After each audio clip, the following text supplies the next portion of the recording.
아무리 돈이 많다고 하더라도 건강하지 않으면 모든 것을 잃는 것과 같습니다. 결국 건강해야 행복한 것이고 행복해야 건강해지는 길로 갈 수 있습니다. 몸이 건강해야 건강한 사고가 나오는 것입니다. 그래서 오늘은 건강에 꼭 필요한 소금에 관련한 충격적인 사실을 알려드려 보겠습니다.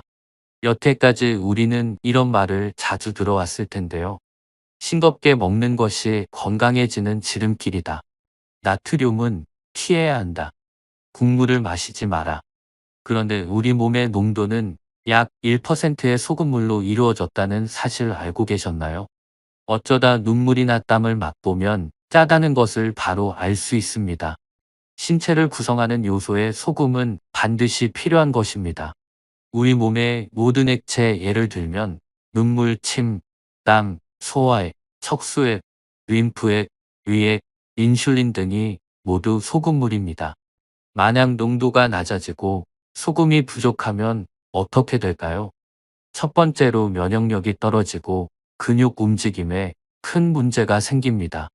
소금이 부족하면 영양분을 섭취해도 흡수력이 떨어지고 뇌에서는 체온과 호흡 조절에도 문제가 생깁니다.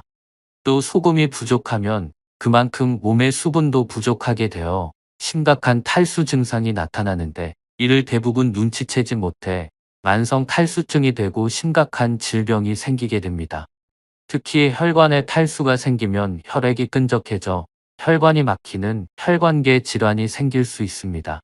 물과 소금을 조절하고 통제하는 곳이 심장인데 나트륨이 모자라면 심장의 사구체가 망가져서 심부전증이 올 수도 있습니다. 병원에 입원했을 때 링거를 꽂는 이유도 바로 소금 보충을 위한 목적입니다. 그러면 얼마만큼의 소금을 먹어야 할까요? 세계보건기구에서는 하루에 섭취할 소금 권장량을 5g으로 제시하고 있습니다. 나트륨 기준으로는 2g인데요.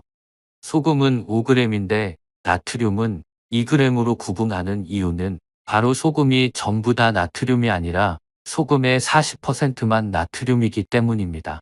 나머지 60%는 염소로 구성되어 있어서 소금이 곧 나트륨은 아닌 셈입니다.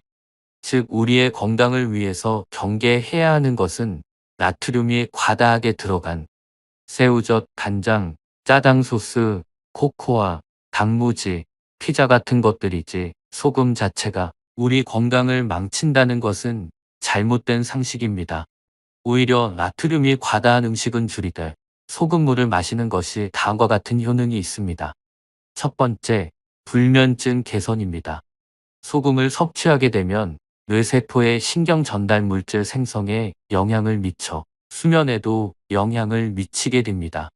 소금을 섭취하면 전해액이 증가해 멜라토닌 생성이 촉진되며 따뜻한 소금물은 우리 몸의 부교감 신경을 활성화시켜 긴장을 없애주고 안정을 주어 편하게 잠에 드는 상태를 만들어줍니다.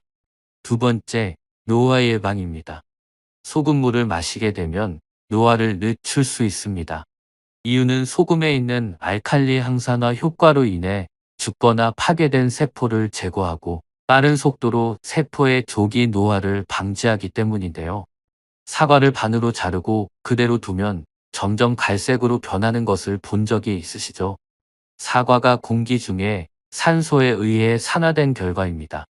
이런 현상은 우리 체내에서도 비슷하게 작용합니다. 그렇기에 산화는 노화의 가장 큰 원인입니다. 소금은 알칼리 성분으로 항산화 효과가 있기 때문에 죽거나 파괴된 세포를 제거하고 빠른 속도로 세포의 조기 노화를 방지시켜줍니다. 세 번째, 면역력 강화. 소금물을 마시면 신진대사가 활성화되면서 면역계 항체 생산량을 늘립니다. 그래서 독감 및 기타 바이러스 감염을 예방하는 데 도움이 됩니다. 또 상처의 회복이 빠르고 체온 조절이 빠르게 되어 몸 전체의 면역력이 상승하는 효과를 볼 수 있습니다. 마지막 소금의 효능은 소화기능 개선입니다. 소금은 위장과 대장벽에 남아있는 불순물들을 제거하고 대장 운동을 도와 소화작용을 돕습니다. 그 이유는 소화를 돕는 위산은 소금에서 일부 물질을 받아 위산을 만드는데 소금이 부족하면 제대로 위산을 만들 수 없기 때문입니다. 그러므로 소화가 잘 되려면 소금물을 꼭 먹어줘야 합니다. 그러나 우리는 귀에 못이 박히도록 짜게 먹으면 안 된다고 배워왔습니다. 하지만 생각해보면 우리가 일하고 공부하고 움직일 때 필요한 모든 활동 뒤에는 체내 노폐물이 쌓이기 마련입니다.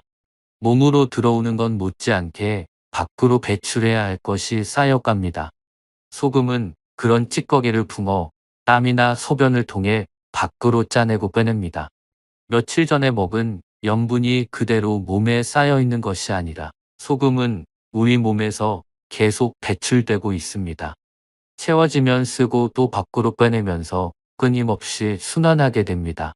보통 하루에 10g에 달하는 염분이 소변과 대변, 그리고 땀으로 빠져나가는 것으로 알려져 있습니다. 생활 습관이나 사는 지역 하는 일, 체질 등에 따라 소금의 필요량이 각자 다를 수밖에 없습니다. 커피를 달고 사는 사람이라면 카페인의 이뇨 작용으로 인해 소변 배출이 더 심합니다. 수분과 함께 빠져나가는 나트륨 양도 상당한 셈입니다. 요즘 많이 마시는 에너지 음료와 심지어 처방약에도 카페인이 들어 있습니다. 그러다 보니 손실되는 물과 소금의 양이 상당합니다. 이런 패턴이 계속되면 몸속은 만성적인 탈수 상태가 될 수밖에 없습니다.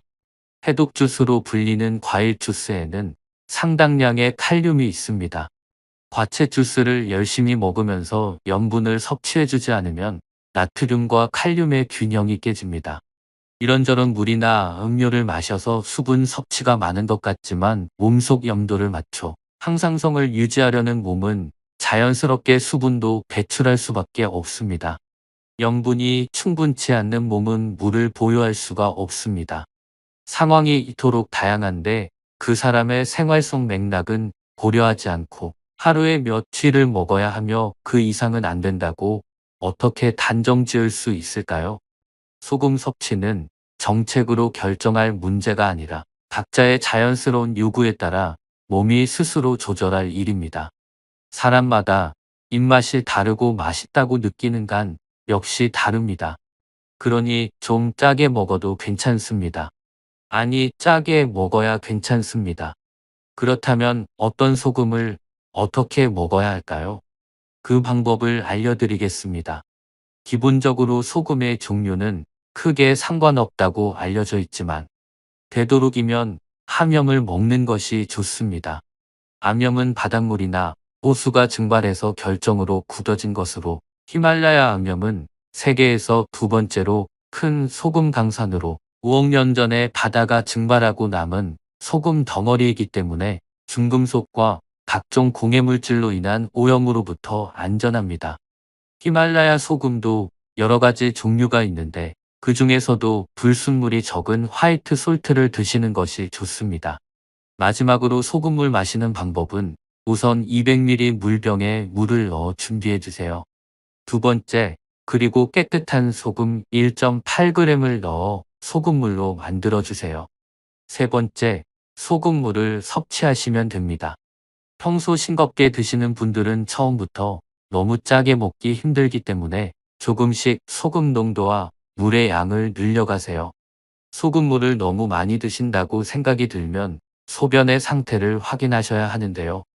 건강한 사람의 소변은 물을 탄 맥주처럼 맑고 투명하면서 약간의 노란빛이 색깔인데요. 이 색을 참고하셔서 몸 상태를 살피면서 소금물을 조절하시기 바랍니다. 사람마다 받아들이는 농도가 다 다르기 때문에 본인에게 맞는 소금물의 농도를 찾도록 하는 것이 좋습니다. 어떠신가요?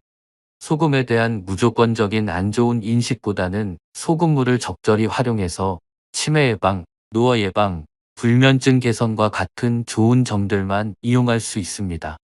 우리 몸을 구성하는 필수 요소인 소금을 잘 활용해 건강과 행복을 모두 다 누리셨으면 좋겠습니다. 구독과 좋아요는 여러분의 건강과 행복을 높이는 데 도움이 됩니다. 시청해 주셔서 정말로 감사드립니다.